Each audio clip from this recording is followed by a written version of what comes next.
It's extraordinarily humbling, and I mean, it's kind of beautiful in a way that as creators we get to do something that's true to our hearts, and then other people pick up on that same sort of passion. We're taking all these risks with the game and making a more complicated game, a more nuanced story than we've ever done before, and it's something we really wanted to play, but we had no idea what the public, how they would react to it. And of course it was really, really exciting for us to see that people didn't just buy into it, but they were really excited about the world and the story and the themes and the subtext that we were putting into it.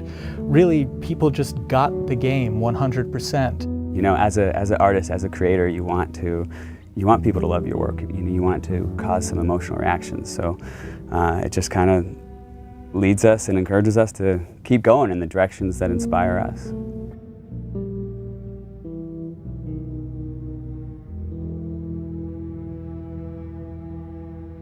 The Last of Us: American Dreams, the graphic novel we released through Dark Horse, co-created by Faith Erin Hicks, the co-writer and amazing artist on that comic book. And it introduces the character of Riley. And in it we get to see kind of Ellie coming out of her shell, and she starts taking on these attributes from Riley, but it's the first day they meet.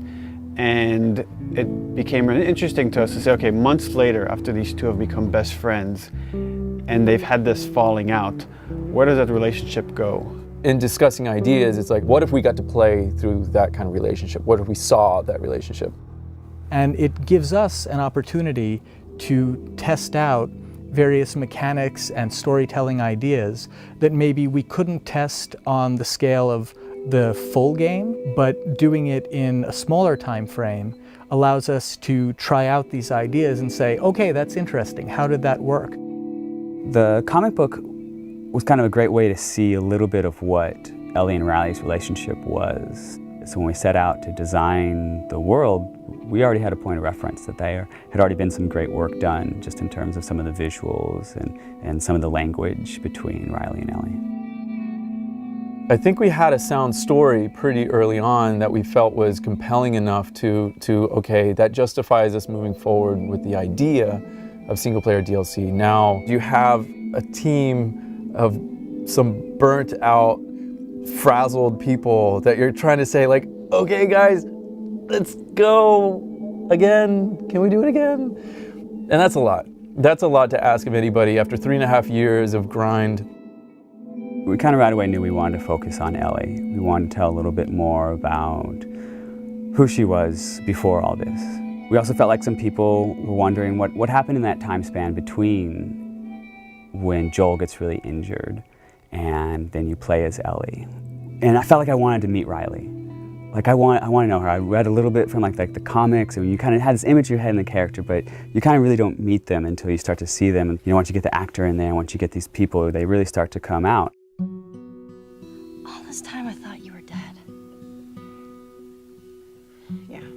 It was interesting sort of this time around to be with someone new. When Yanni came in during casting, I was like, that's totally who I saw in the comic book. That's totally her, that's totally who I heard. You need to cast her. I was a bit intimidated to kind of come on to something that's so big. It's different, you know, Ashley started with it and you're, you know, coming in, I guess, you know, as a sophomore, you know what I mean? Like, you feel like, oh gosh, am I gonna fit in? And then will I really be able to live up to the standard that's so high? With The Last of Us, we got to see the events that led to who Joel is during the game. We never get to see that with Ellie. With Ellie, you know, we're picking her up at the outset of the journey. What this DLC really allowed us to do is focus on Ellie's life prior to that journey, and we get to see, you know, she's just a kid ultimately. Despite, you know, the journey she's about to go on, you get to see her have fun, and you get to see her playing with her best friend, and you get to see her be romantic with someone. You definitely see a very different side to Ellie.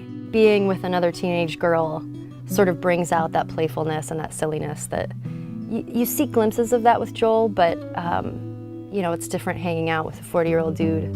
You know Ellie as this like really tough, strong kid that has gone through so many crazy things and has seen so many things, to this other side of her, a little bit more vulnerable, softer side of her through the eyes of Riley. So it's a really interesting relationship there because you get to see somebody who really influenced who Ellie is and taught her how to survive and be strong. And then you see that playful Ellie, and you see the events that are shaping her and changing her, and how she loses the one person in this world that she cares for.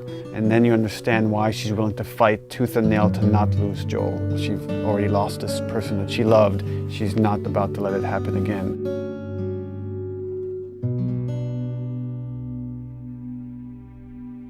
There was a lot of gameplay where we kind of challenge ourselves to say, okay, how do we add tension? How do we add core mechanics to two teenage girls that have snuck out of this military dorm and are being playful at a mall?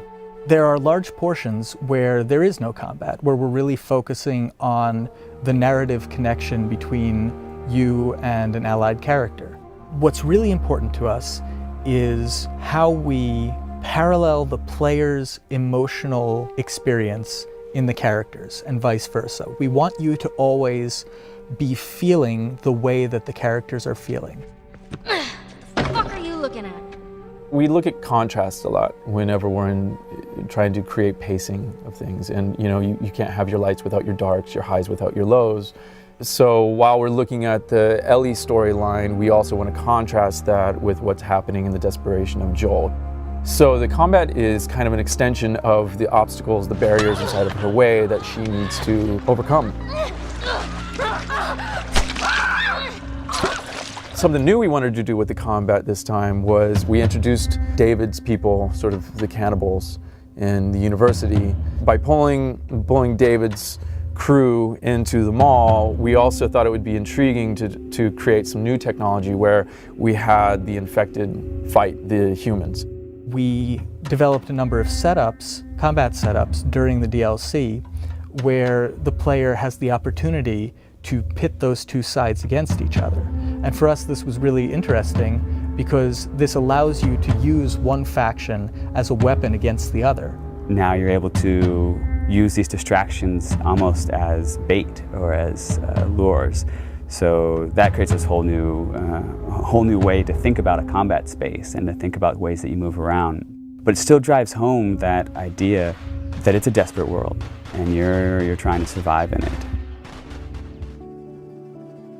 The main themes that we're playing with, I think, are love and loss and, on some level, devotion. What lengths do you go to protect the ones that you care about?